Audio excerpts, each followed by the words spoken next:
traditionnel, mais on est dans un pays où il y a des réalités. On regarde ce qui se passe dans les pays.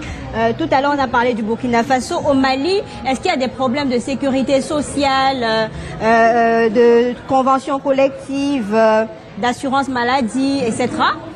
Mais c'est, comment dire, c'est tellement clair que ces problèmes existent. Et il a dit, il ne savait pas ces problèmes, peut-être on n'allait pas se retrouver.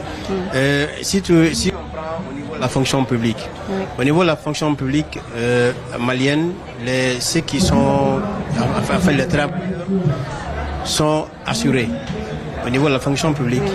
Mais si on prend en fait au niveau des privés, nous sommes privés. Moi, je suis privé.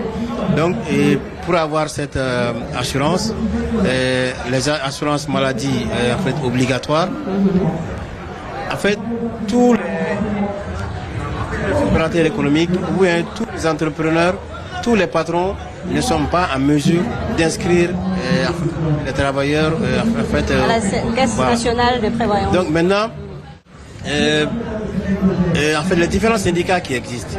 Donc à travers ces syndicats, les travailleurs revendiquent leurs droits. Les travailleurs essaient de se retrouver pour pouvoir être inscrits. Mais à certains niveaux, en fait, on a la chance.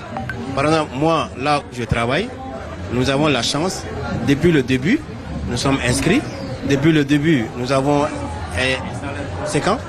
Et tous ceux qui viennent sont vraiment en fait, assurés. Donc de ce côté, mon entreprise n'a pas de problème. Mais je sais qu'au niveau d'autres entreprises, il y a beaucoup de problèmes, il y a beaucoup de difficultés. D'accord. Il y a beaucoup de...